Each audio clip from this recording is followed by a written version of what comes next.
What's up, ladies and gentlemen of YouTube?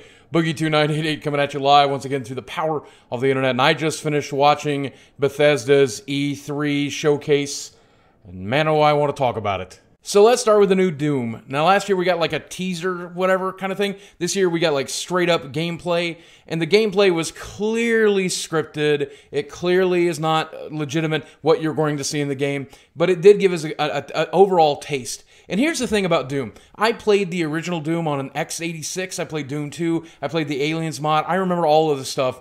And Doom 3 to me was not interesting, because it was just another flashlight horror game without the gameplay that I love. But this Doom goes right back to its roots with an infinite number of demons to slay, and while the gameplay seemed kind of slow-paced, I imagine the actual gameplay will be much more fast-paced like the original games, but it was over the top with gore. Like, you were ripping parts of demons apart, you were ripping their jaws off, you were pulling their stomachs out and forcing them down their throats. It was disgusting. You kind of get the impression that the developers have been playing a lot of Mortal Kombat. Now, some people seemed concerned that there was too much gore and violence in the Doom trailer, and that maybe this game is over the top, but the truth of the matter is, it's not over the top for me. I am their target demographic. I love violent video games. I can't wait to disembowel some demons, because Lord knows when I get to hell, they're gonna take their turn on me. Since they announced their online battle arena style thing, which I guess is supposed to be like an answer to things like Overwatch or Team Fortress 2, but it just does not really appeal to me at all. But I guess I'll have to wait till I get a chance to play it, and I'll be able to do that later in the year, because their open beta is coming this year. They also announced Dishonored 2, and I have something to admit. I've never played Dishonored 1, so I guess I have a lot of catching up to do. The big shtick here seems to be that you can play a female protagonist this time around, and that's awesome to see included in any video game to me. I'm personally kind of sad that we never get a lot of fat protagonists, because then I feel represented, but at least we have the glutton demons in Doom.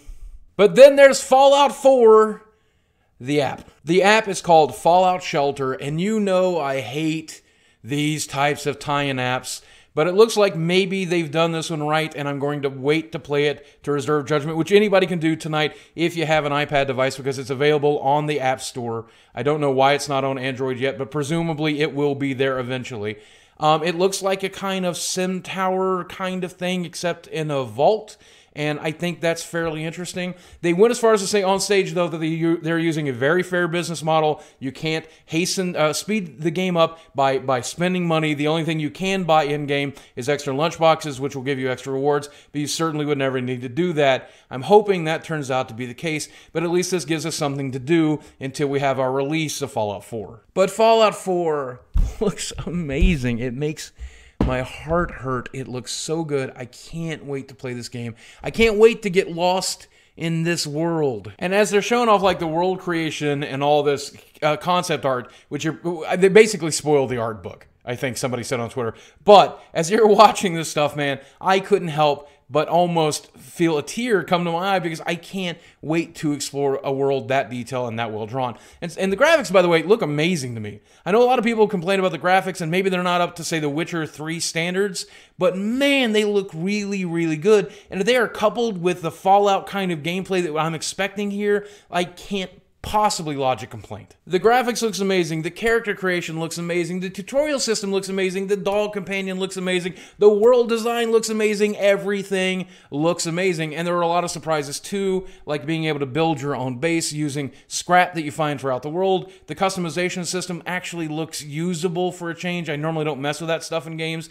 And of course, the tower defense minigame to defend your base. Holy crap, other game manufacturers, are you even trying? And all of this delivered this year, 2015, November 10th. Suck it, nerds. I'm so sorry, CD Projekt Red.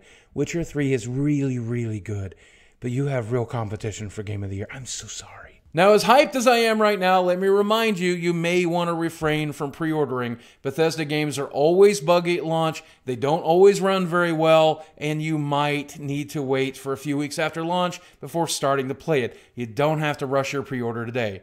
Unless you get a pre-order for that baller collector's edition, a Pip-Boy that fits your phone. Will that fit my arm? Please say yes. Also, I know this is some really low rent shit I'm about to pull here, but if you got those pop vinyls at the end of the show and you don't want yours, call me.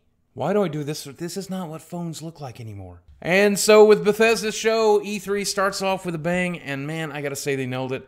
I can't wait to play Doom, but that's probably not out till 2016. At least we're getting Fallout this year. At least we're getting the companion app now if you want to try that kind of thing.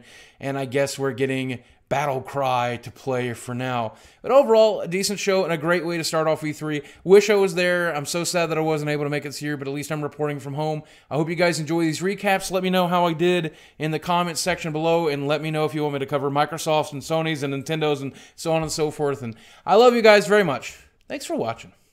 I'll speak with you again soon. God.